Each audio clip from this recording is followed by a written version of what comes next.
Welcome to Life Transformation Radio. This show is all about life transformations and our journey from where we were to why we are doing what we are doing today. We will discuss the hiccups, the roller coasters, and the blood, sweat, and tears that has been poured out while discovering our purpose. It is all about our transformations. Here is your host, Sean Douglas. Good afternoon and good evening, and welcome to another episode of Life Transformation Radio. I am your host, Master Resilience Implementer, TEDx speaker, business positioning strategist, and author, Sean Douglas. This show is currently heard in over 74 countries. So whether it's your first time joining us or you've listened to us sometime, I want to thank you to those who are listening from around the world. Before we begin the show, I want to first start off by apologizing for any audio interference that we may have. I currently live in North Carolina, and Hurricane Dorian is coming upon us. So if we cut out or I lose audio, I want to apologize, but I still want to bring you best guests possible during any conditions. So thank you for joining us if you are available, and I want to just say prayers for everybody who has experienced Hurricane Florida all the way to North Carolina and wherever the storm will affect people. So just keep lots of prayers with those who are or have experienced Hurricane Dorian. This show is all about our transformation. We highlight why we do what we do, a moment that changed our lives, how we use it to then transform others and elevate their lives as well. We are live on Blog Talk Radio Network Tuesday through Friday at 5:30 p.m. Eastern Time. Consider joining us live, and you can interact and call into the show and talk to the guests.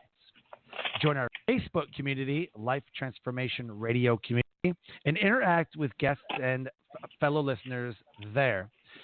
I ask that you subscribe wherever it is that you listen to podcasts. We're available on Apple Podcasts, Stitcher, Spreaker, Spotify, TuneIn, Player FM, Radio Public, Overcast, CastBox, Himalaya app, the Google Play Music app. Basically, wherever you listen to podcasts, Life Transformation Radio can be heard. And I just ask that you please subscribe to the show. And if you feel like it is worthy, please leave me a rating and a review.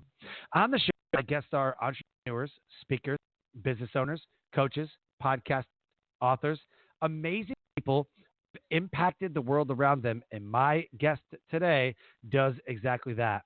If you have any questions for any of the guests that I bring on the show during our live broadcast, call us up at 657-383-1109. Again, the number is 657-383-1109.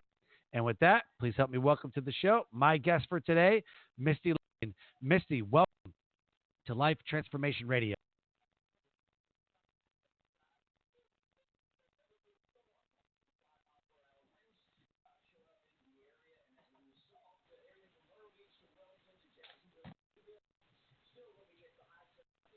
Mistie, are you with us?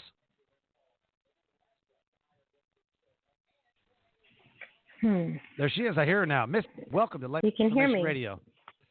Hi. Gotcha. How are you? Thank you for having me, Sean.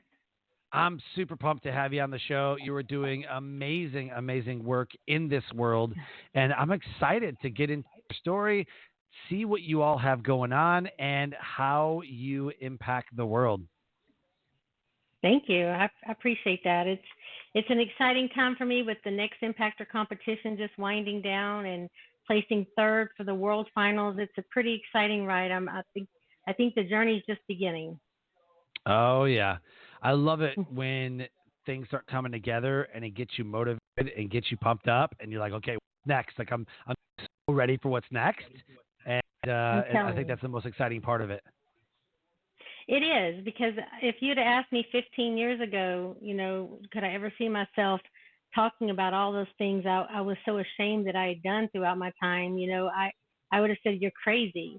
And now to have learned to be able to use it for the good and not dwell on it is just an amazing transformation in itself. Oh, for sure, for sure. So the title of this episode is Overcoming Your Worst to Live Your Best with speaker and author Mistie Layne. Are you letting your past rob you of your future by keeping you depressed, ashamed, and remorseful or angry? Mistie Layne went from being a Texas beauty queen at the brink of becoming a surgeon to facing a 40-year prison sentence behind killing someone. Cocaine and domestic abuse robbed her of 10 years of her life, led to a horrific rock bottom she courageously describes in her newly released book, What Goes Up. Mistie teaches her four-step C.O.P.E method, which walks you through the steps to allow release of toxic guilt and shame. Self-forgiveness and love is the key to true joy and inner peace. After hiding her dark, ugly secrets for years, she now shouts with passion and transparency how she overcame her worst to live her best. Her message inspires you to face your fears and release the skeletons from your closet. She founded the movement's hashtag transparency is necessary and be that one, which encourages us to step up and share our raw truth to educate others so we can judge less and mentor more. Mistie is excited about recently winning third place in the recent World Next Impactor, so transparency be catapulted globally. Connect with her on Facebook and LinkedIn. The show note has her links to the social media platforms. And go to Mistie, M-I-S-T-I, Mistie Layne, Layne, MistieLayne.com. Connect with her and let her know that you heard her right here on Life Transformation Radio. So, Mistie, the first question that I have to ask you, and I think is the most important question that we ask ourselves, is why? So I ask you, why do you do what you do?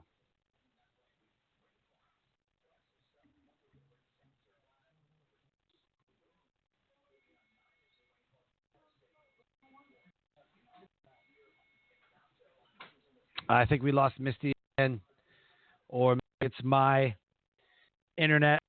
We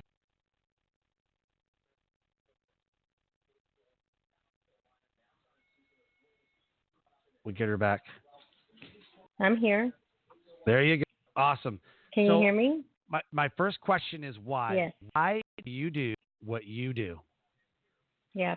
It took me a little while to really dig down and figure that answer to that question out. And it boils down to me just believing in my heart of hearts that nobody else needs to die behind addiction or domestic abuse. I just, after going from medical school to prison, cocaine robbed me of 10 years of my life. And the domestic abuse, it devastated and destroyed the person that everyone knew as Mistie. So I had to, waking up that morning, the day after in jail, realizing I had taken someone's life behind my addiction because I was attacked and robbed kind of in the middle of a drug deal. Someone was trying to steal my car. I lost control of my car and someone ended up dying. So I woke up, Sean, feeling guilty with every breath that I took, like I didn't deserve to live. I didn't know at that point if I wanted to live or even how I was going to live without the cocaine, because this was a 10-year addiction. So, it's all the why for me is because I made a promise that the lady that died, her death wouldn't be for nothing, that I was going to go out there and save lives and that nobody else would have to die because I was going to use education to prevent this from happening. That's my why. Wow. That is incredible. I've had 270 some guests on the show, and wow. When I read previous to this, I'm like, holy smoke, this is going to be amazing. Like just this little bit that I have, I know there's going to be something deep and solid there, and there's going to be a story behind the story. And so you fail. Yeah. It's been, the whole transformation, I made a promise to her that I would never go back. and I made a promise to save as many lives as I could. But ourselves get in our way. I had a lot of fear of judgment, so I didn't fulfill her promise for a long time. Now I've never looked back since September 18th, 2007. I've never done drugs since then. But to go out and try to save everyone else, you have to put yourself out there. You have to be vulnerable. You have to be transparent. And that took me 12 years to come about. That took a long time for me to figure that part of it out. So, but I'm proud to say I'm giving it all I have today. That's amazing. So would you say that your why is connected to a transformational moment? I found that there's moments in life that is the exact catalyst that propelled us to the next level of our life or into our divine purpose. Mothers Against Drunk Driving was created because the child was killed by a drunk driver, and that movement was started. A lot of sexual assault victim advocates and rape victim advocates come from those who endured that trauma, and then turn around and they want to get through that adversity along with somebody. Like they turn around and grab somebody else's hand and pull them through that mess. And so what I've found is we go through these moments, whether large moments, little moments, but we go through these moments in life that really are the catalyst to what happens after. And so I ask you, what is a transformational moment that changed your life and put you on the path to what you're doing today?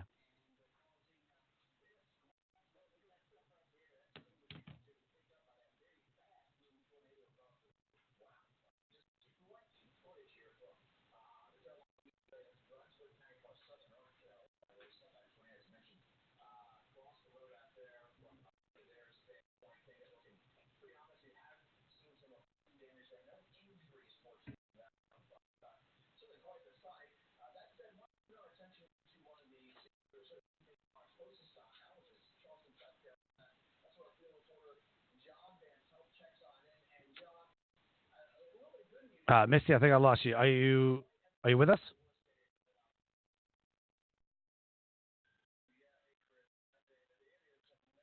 She has. All right, we're gonna get her back. So you can go to Mistie Layne, Mistie Layne, Layne, and you can learn more about her book, What Goes Up. And it's about overcoming your worst to live your best. And what I've noticed is that you have these moments in life, and had they not happened, then life would be completely different. And I've just noticed a lot of times that those moments are sometimes your defining moments.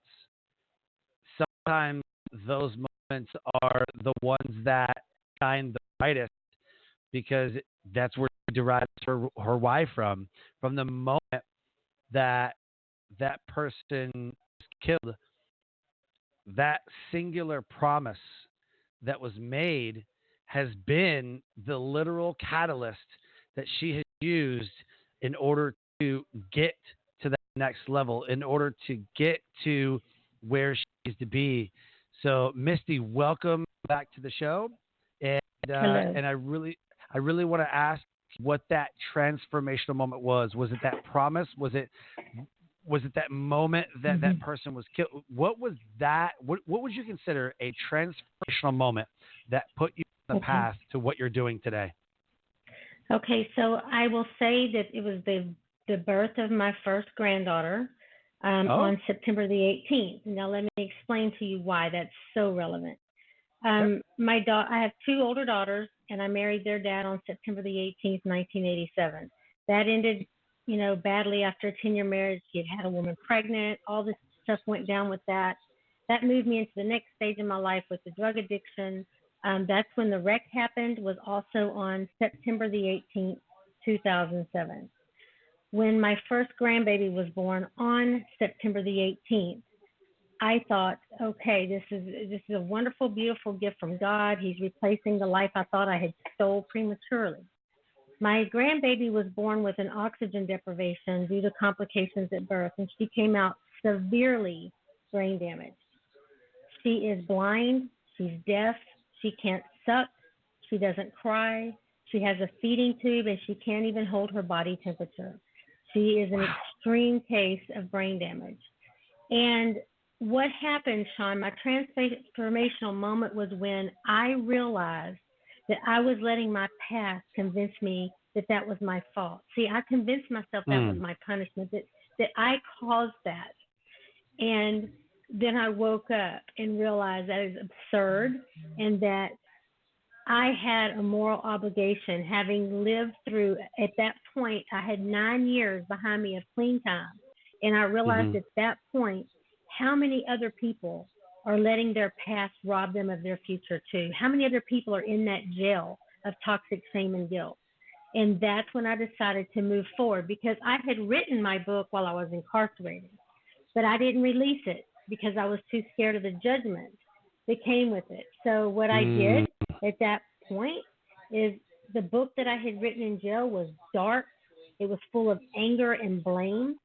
So I rewrote that book from a place of forgiveness and accountability. And that's when I set out to go out and save lives. Wow.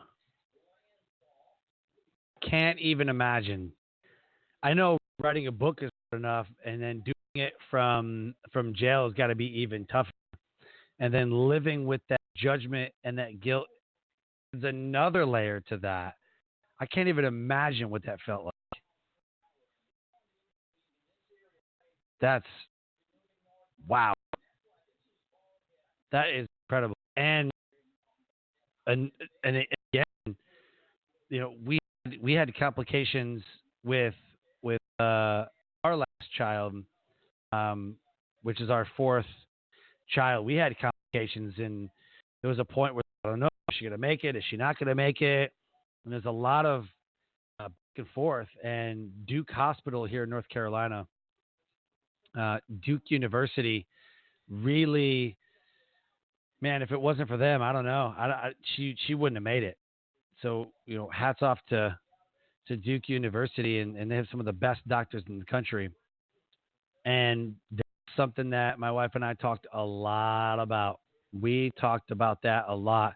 What happens if this, if it doesn't work out? What happens if, you know, she doesn't make it? What happens if she's severely brain damaged? What happens if she's, you know, it has a debilitating, like something's wrong severely, where she needs long-term, lifetime care from us? You know, what happens if something happens? And there's a whole host of things that we considered and talked about.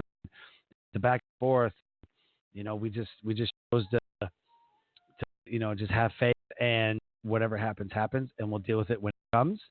And you know, we had lots of complications in the pregnancy, lots of complications after the pregnancy, but everything has kind of just worked itself out, and she's fine, and she's healthy, she's great. You know, but until you're in, you just don't know what you would do in that situation. And I just cannot imagine what that feels like, and what you've gone through. And it's like, wow, it is, it's crazy.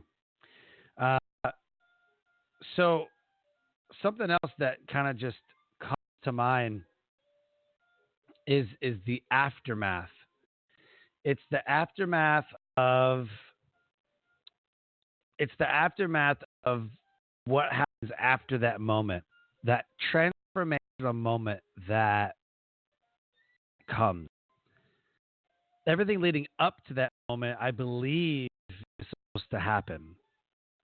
Everything leading up to the moment, I believe, is there for a reason. It's the aftermath that sometimes we're not prepared for. Like you said, you were blaming yourself, and like you said, you were thinking, well, that's my punishment, or that's meant for me, or that's my punishment, or it's the aftermath of that moment. And so, can you speak to that? There's reasons and whatever that leads up to that transformation moment, but it's the after effect that sometimes bring us back, right? It holds us back, it takes us back to the addiction, back to those self-defeating behaviors. So speak to that aftermath of that transformational moment. Well, for a long time, we tend to beat ourselves up worse than anyone else could ever judge or beat us up for our mistakes. Sure. Really, really hard on myself. And for a long time during my addiction, every time because I went to rehab, I tried everything I knew to try, alternative, different things, bioresonance feedback. I mean, I did everything I could. I wanted to stop because I was destined to be a surgeon. That was my lifelong dream. It's what I planned. I worked so hard for it, and then, threw it all away. And so it was really easy for me to come home after being out there doing drugs, and then my parents would be angry, my husband would be angry, my kids would be angry, and their anger alone would send me right back out the door because I couldn't face it. I didn't want to hear it. I'd already beaten myself up enough.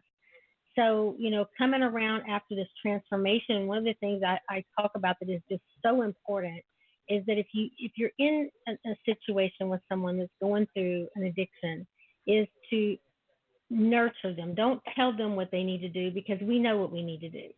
It's show them they have value. Show them the areas that they're needed in this world. Show them where they can elevate other people. Because I guarantee you, no matter how bad it is, there's always somebody else that has it worse. And I have found the most gratifying times of my life is when I have been able to pull other people up, and it takes the negativity I put on myself off of me and uses that energy to a positive way to another person. And when you do that, it's such a healing moment because you have value. You've seen yourself in action with value, and I think that's what we're missing. So what I tell anyone that's in an addictive relationship is to nurture that person, and after the drugs are done, after the therapy's done, when you're in the recovery and the healing and the remending stage, is to be patient. Be patient because our family, our loved ones are angry and they have a right. Yeah. Oh, they definitely are. They are. They're definitely angry. I remember my family, when I was going through my stuff, when I was going through my, alcohol addiction and was going through what I was going through,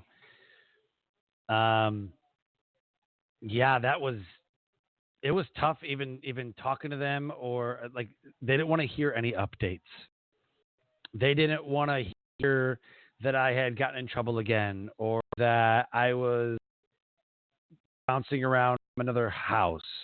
So in 2007, my house had burned down, and then I lived with somebody else, well, which turned out to be my wife. But at the time, it was somebody that I cared about, and she had helped me out. Prior to that, I was living with somebody else, had a couple of roommates. Prior to that, I was sleeping in the car. Prior to that, I had an apartment, but then I lost it.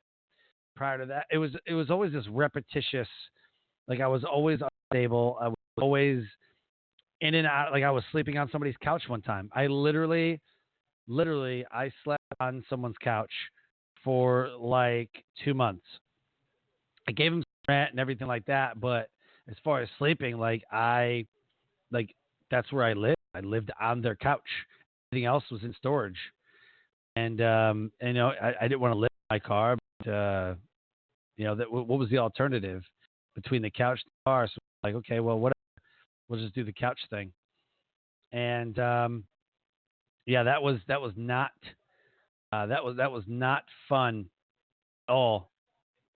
Not fun at all for me. And it's true. They get really upset and they get really mad. And at one point, they just don't want to hear it anymore. They're like, "I'm never going to change. I don't want to hear it."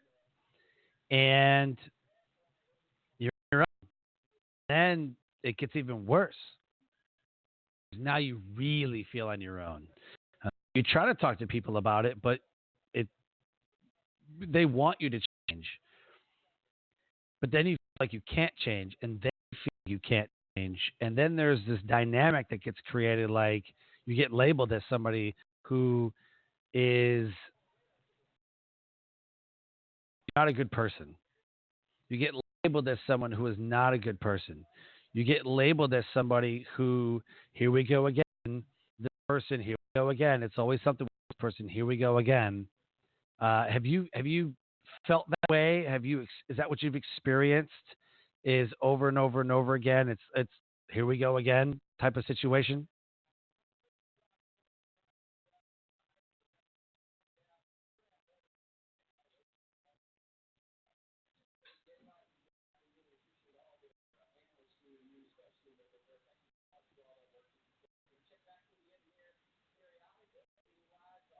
Oh, Misty, I think I lost you.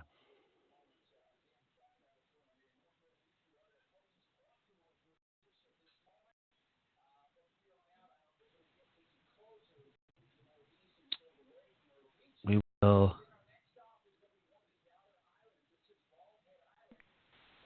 Hello? Hey there. Hello? I was just asking you. Are you with us? Yes, I switched lines to a landline. I think the storm is Yep. really messing with the radio. Yeah, more than likely. More than likely. So I wanted to.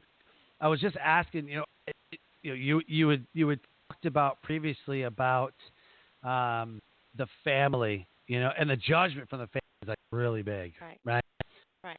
So, and I was kind of, and you said that when you talked to them, there was a dynamic, and I was kind of wondering is it that, oh, here we go again, same old, here we go again type of situation?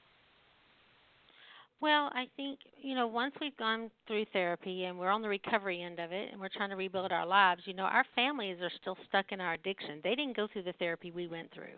So to Mm. them, when we first come home, like when I first came out of prison, because I actually did 2.5 years of prison, I got a reduced sentence from a 40-year to a 5-year sentence. So I was incarcerated 2.5 years. So when I came home to rebuild my life, my family, they still saw me as, a liar, a manipulator, and so I had to show them through my behaviors over a period of time that I wasn't that person, that I had transformed.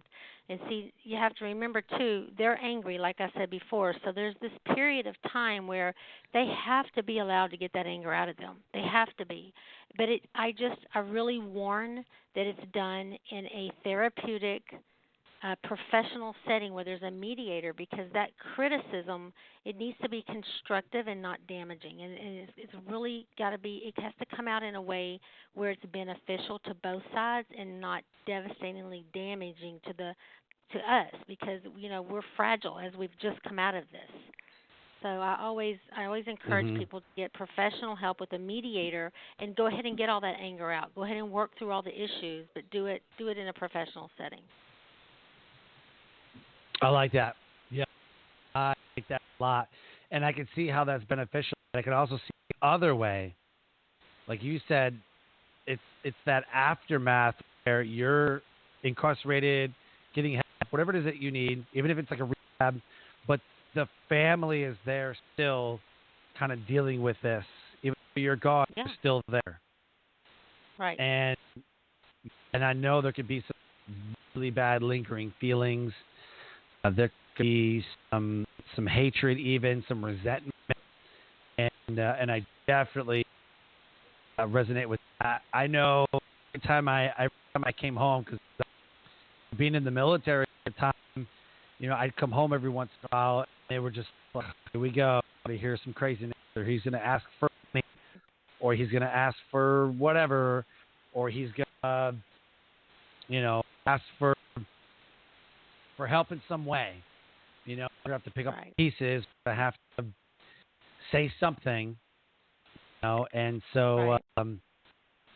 yeah, yeah. So Well, so I'm 13 years out, and I still have issues. My mom, she says she's forgiven me, but I mean, she had to raise my son and my daughters, while I was incarcerated. It took time from her life, hmm although she was glad to do it. There's a lot of resentments that are buried pretty deep throughout this whole thing. I mean, we're talking about a 10-year addiction here. I was just basically on a hiatus from life. And so, there was a lot of right, damage financially. There was a lot of damage that was done to relationships, but I'm very fortunate, and then my family's all there for me. Because the funny right, thing about it, Sean, is when we decide, when we get that help we need, and we pull ourselves up out of that pit, and we do help ourselves out of it, you know, that's all they want. When we come around and do things that we're supposed to be doing and doing right, our families love us. Like they never really missed a beat. mm, They're always there for us. It's just the anger that's left over we have to deal with constructively. yeah. So how do we do that? How do we deal with the anger, and then how have you seen they deal with the anger? Well, for us, we did a lot of family group counseling. I encourage everyone to use writing as therapy because that's just what I believe. Like I said, when I was in prison, I believe writing that book is what saved my life because I was lost. I didn't even know what kind of food I liked anymore because my abuser had stripped me of all of my identity. He dictated everything that went on in my life. So I went from walking across the stage with a crown and people clapping for me in the Miss Texas teen pageant to hiding and scared to even speak my piece because I would get hit or, held hostage for 3 days. I mean, it was an extreme difference for me, and so hmm I'm really glad I can look back now 13 years later and say, I am definitely I went through some things and I came out a better version because now I have empathy and compassion in places I would have never had before. And with my grandbaby being born and her disability, it has opened my eyes. I am now aware of that whole disabled community where before it wasn't in my circle, so I wasn't aware of it. Right. And there's a lot of judgment. And one of the things my daughter talks about, which is so important for people to hear, she goes out with my grandbaby, who's, she looks different. She's not formed normally because she's not Mm. growing in length, so she's real chubby. She's got wires and tubes and things. And she said, "Mama, I wish somebody would just come up to me and say, what's wrong with her? What are those tubes? What are those wires?" Instead of them acting like I'm not even there, because being invisible, it hurts. I'd rather people stare at me than just act like they don't see me. And I never Right. even thought about that.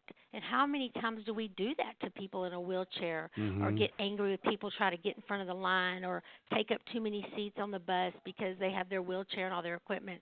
I mean, it's an awareness. And that's where my whole judging less, mentoring more comes in. It's all about education. Sure. And that's where I've come full circle with it. And Yeah. you have the COPE method, and I'm sure that it didn't come naturally; it came over time.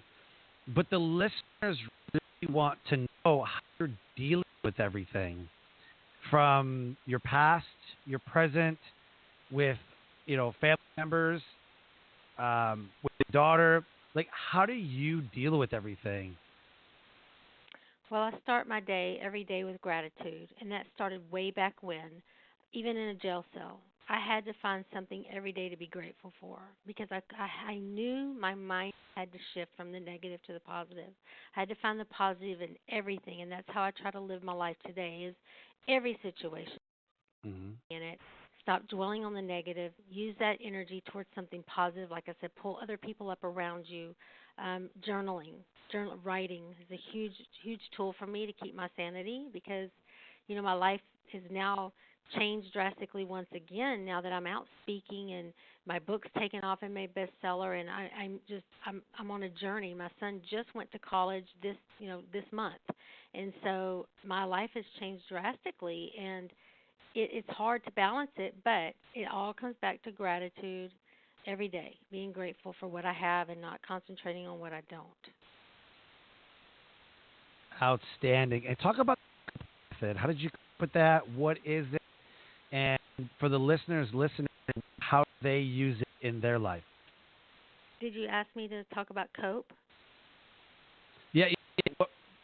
So what is the C.O.P.E method? Okay. And for the listeners listening, how can they use that method? Okay. So C.O.P.E is one of the chapters in my book, like you said, what goes up, and it talks all about how it kind of that method developed itself, because people kept asking me, "What'd you do? How'd you do it? What are you doing?" And it just kind of started developing itself. So the C stands for confront. You have to confront your fears. You have to confront the people that you have hurt. You have to confront the people that have hurt you. You ask forgiveness and you give forgiveness. It's a two-way street. And then the O, you have to optimize your life experiences, because after you have lived through some things, some adversity in your life, you've now become an authority on it. And you've survived it. So now you have to get out there and optimize that and educate others with the experiences and the knowledge that you've gained, because it's priceless knowledge. And then the P, that's the important part. This is where you have to push through, because now that you're trying to make strides to get ahead in the world and change your mindset, that's when all the negative entities are going to come at you. They're going to want to pull you back down. There's going to be people around you that are jealous of you doing better, that want to see you fail. They're going to come at you in every angle, every form, every direction. This is where you have to push through and know that on the other side of the P is the E. And that's where you embrace the beautiful new version of you that you are, and love every part of it. Love the mistakes, because mistakes and failures is where you grow. And embrace yourself. Love, find, and be yourself. Love that. Absolutely love that. I had someone on the show recently that said that you're never the same after that event. You're never the same. Not. You're better. And you're better. You're not right, absolutely. And if you're not okay with that, if you're not ready for that, that's what goes back to that addiction. That's when you regress back to those self-defeating behaviors. And some people want that old version of themselves, and others are ready for the new. So what do you say to them? I think something that a lot of people don't talk about in recovery. They go, "Oh, don't go back to the drugs." But why would they go back? Because they're comfortable in that old person, old ways. That's all they've ever known, and the newness is scary. So kind of just talk through that for a moment. Okay. Well, for me, I can tell you, for me, it was an escape. After my husband, I found out after a 10-year marriage, he had a woman pregnant. You know, growing up in the beauty pageant system, I put a lot of pressure for perfectionism on myself. So I internalized all of it, like it must be my fault. I'm not good enough. I'm not pretty enough. Why would he cheat on me? And it just started me in this downward spiral of low self-esteem. I just went downhill. And so I think it's important that we know, like, the whole value of where everything is, you know, and how it has to come back to us. And that escape is like, for me, it put me in a place where adultery didn't matter, perfectionism didn't matter, nothing mattered when I was high, you know. But what I had to realize is that when I came down, because what goes up must come down. When I came down, I still had all those same issues to deal with, but now I was an addict too. Now I was a crack addict, and that compounded everything even further. And so it's just really it's important. I'm trying to put this into words the right way here. To come back around to it, to know it really all falls back into realizing your value. You know, realizing that you have worth, that you have value. And I tried everything, Sean. I tried to quit. You know, honestly, I don't have the magic formula to tell people you can stop smoking crack if you do this. It took me killing someone. It took someone dying for me to stop. And unfortunately, it took that. And, you know, but I can tell you one thing out of all of it, having learned after the fact, that if I'd been taught how to be grateful every day and journal every day, it would have changed some things for me. because that has really been a big part of my life, of keeping me where I am, keeping me focused, is that gratitude, that daily gratitude. I got to tell you, journaling scientifically, there's a lot of research studies, and journaling has been introduced in a lot of different areas like addiction, in the prison system, and there's something about it, getting your thoughts on paper. What are you thinking, feeling, and believing? Using journaling as a mindfulness technique. And I love the research behind it, and I'm a big advocate of people who journal and do it in a way that I want to know what I'm thinking, feeling, and believing about this moment right now. And then you can go back and read those later on and say, yep, I'm past that, or I know what that felt like. And then, like you said, empathy comes from it. Empathy. Yes, I have a chapter in my book called Never Say Never. And I remember my first time I ever put myself in rehab.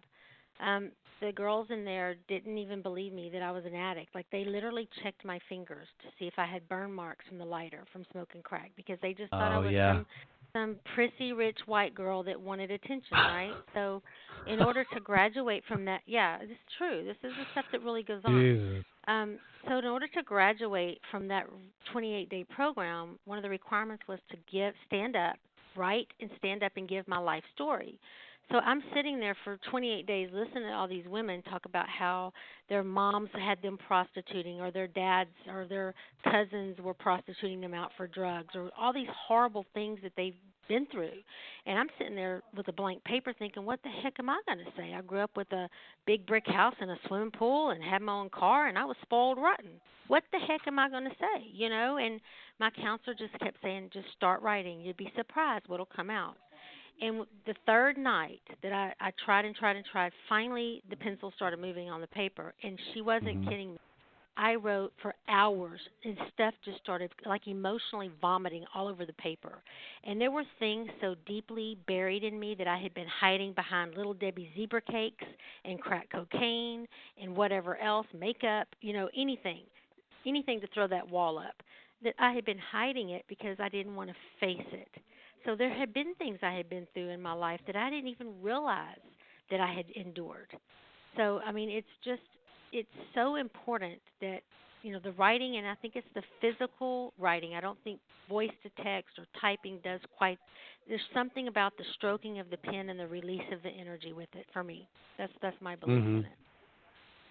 Absolutely. And I agree. Like I said, thoughts, feelings, beliefs, get them all out there. Absolutely, absolutely.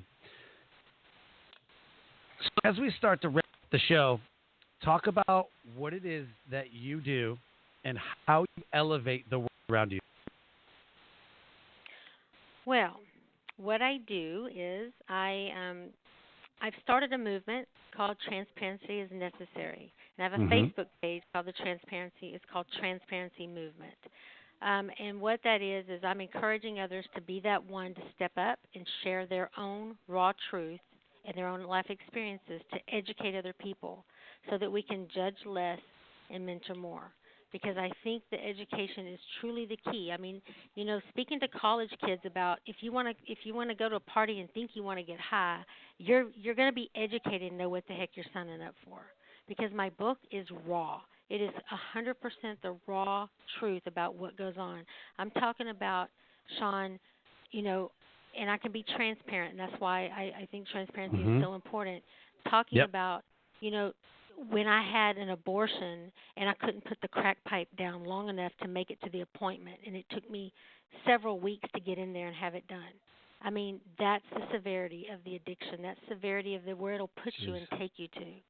And so I believe, sugarcoating things isn't going to help anybody. I believe it all has to be about transparency. And I have many things, to talk about. I've been through a lot of things in my life, and just in the 10-year addiction alone, the things that come with that, the rape, the domestic abuse with being held hostage, the breaking the law, the stealing from your family that you said you would never do. understanding that addiction is a progressive state, and you will eventually do those things.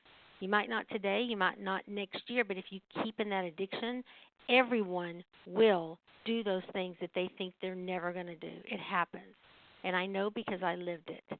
And I can speak about it with authority because I've lived it, all the way to killing someone. So I believe it is extremely important when I started thinking about what am I going to focus on? How am I really going to help people? Am I going to go talk about addiction? Am I going to go talk about domestic abuse? What am I going to do?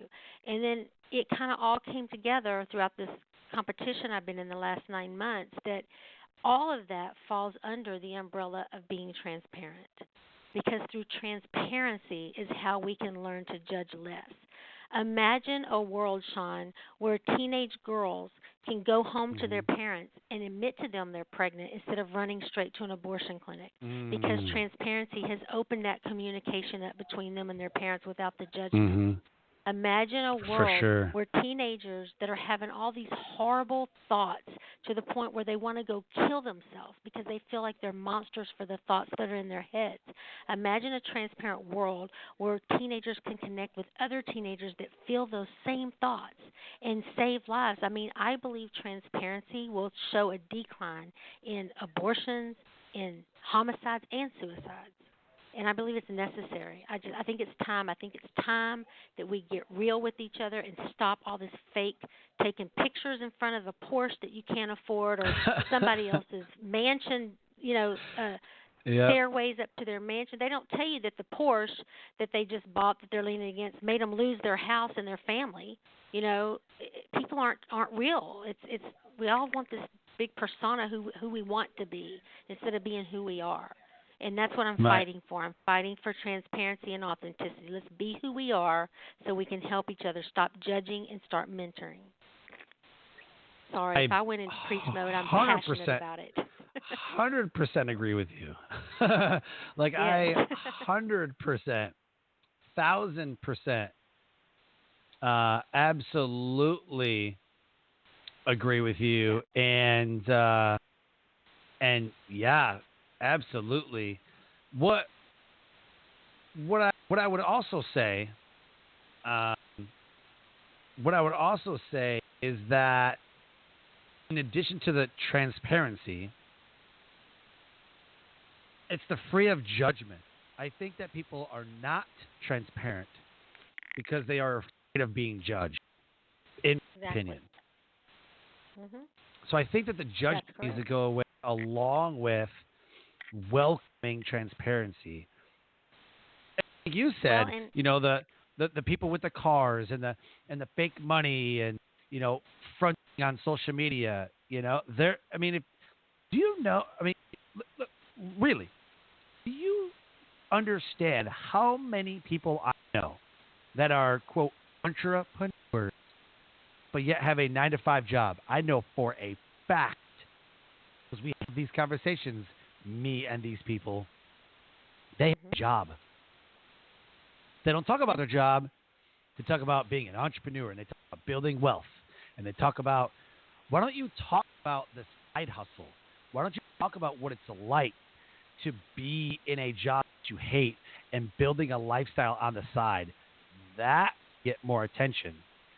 That would be more real, because most people are dealing with that. And that's what I'm dealing with right now. I have a nuclear medicine degree that I had acquired before medical school that thankfully when my sentence was reduced, I was able to keep my medical license, so I still have that blessing. I'm able to practice nuclear medicine. But I tell you what, it's hard to try to, because that's what pays the bills. Being a big, great, elaborate speaker is all beautiful, but until that money starts coming in, you have to pay your bills. So, people need to be, I get really tired, especially in the speaker world, people talking about these huge speaking jobs, and they're really not, a lot of them aren't getting paid, or they're just pretending they're getting paid more than they really are. Yep. I mean, that's where I'm at, and that's exactly where I'm at right now is, I'm an award-winning speaker through Toastmasters. I was in this big international competition. I've got a best-selling book, but that stuff doesn't make you rich overnight. I haven't even paid back what I spent to publish my book yet. So people don't realize that. They think it's this big fame and, Oh, you're a celebrity. Oh, people know you. Well, it's not even about that. I could care less about any of that. What I want people to know Misty for is that she's helping the world become transparent. That's all I Yep. care about is that transparency movement. I just, that's what I want right there. Is Yep. more than anything. I'll keep my 9 to 5 job. If it allows that message of transparency, if it pays that way to get out there, then that's what I'll do. I'll do Mm-hmm. what it takes. Absolutely. And there's absolutely nothing wrong with doubling down on what it is that is your passion, or doubling down on what it is that makes you you.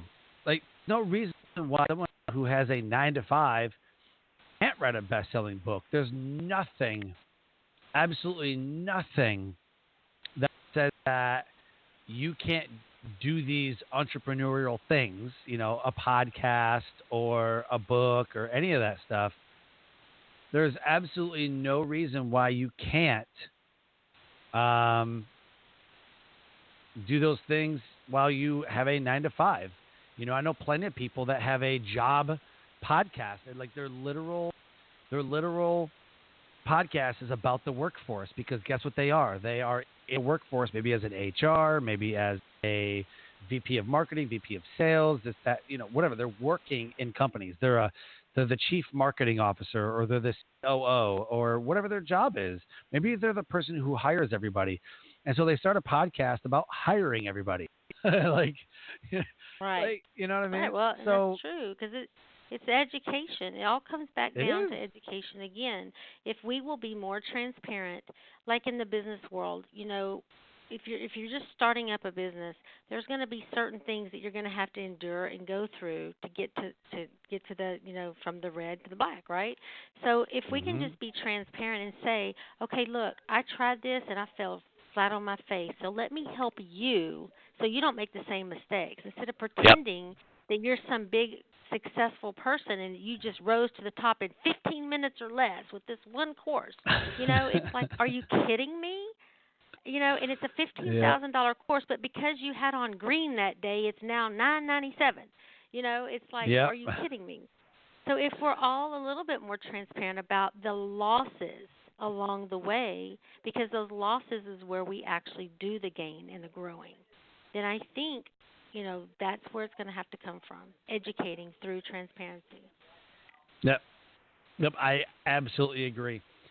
What I want to do before we close, give you an opportunity to plug your programs, products, services, how to connect with you, how to work with you, all that. So shamelessly plug away.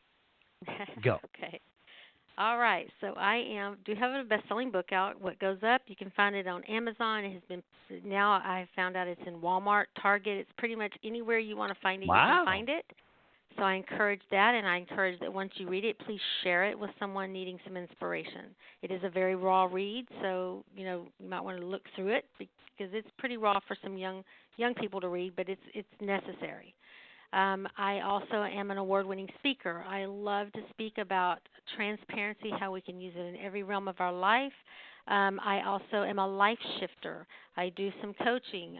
I don't like to do a whole lot of people at once because I really try to focus, and I do have a job. And, the people I do work with, I give them everything. So I don't tend to take on a whole lot of people, but I do some life shifting and life coaching with that. And I'm also getting ready to gear up for my first big event that I'm planning, which will be a retreat, and it's going to be called the Raw Real Retreat. So that's going to be going on. It's a 3-day retreat for women. There's going to be, a deep dive into writing, ugly crying around a campfire, before-after photos, art therapy. I mean, we're going to dig in and do some work. It's definitely going to be, you're going to come out of there inspired. It is. It is amazing because, sounds amazing. That's what we need. Ugly crying with some before and after photos. That's right. You know it. And we're going to do some yoga and journaling and learn to be grateful. And It's going to be a 3-day event, and all that's going to be posted on my website, which is mistielayne.com. You can get to me.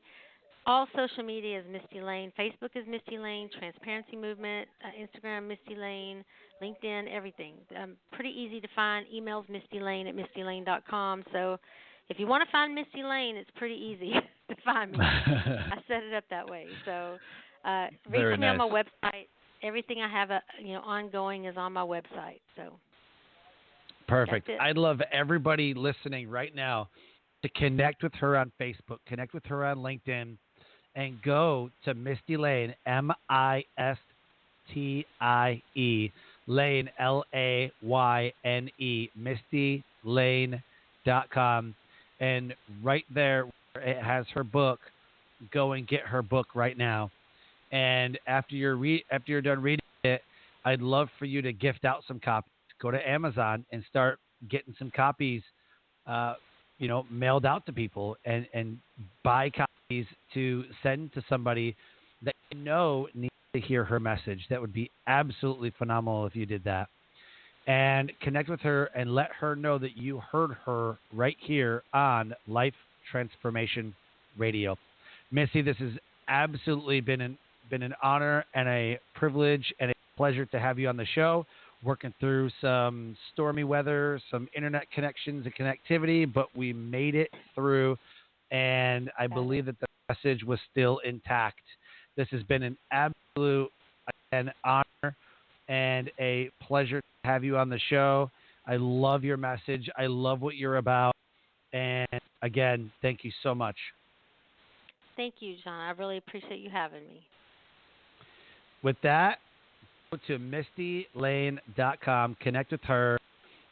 She's doing amazing things in the world. Her book is fantastic. And so connect with her, subscribe to her list, get into her world, and see what she's up to. Listen, we are available on all podcatchers.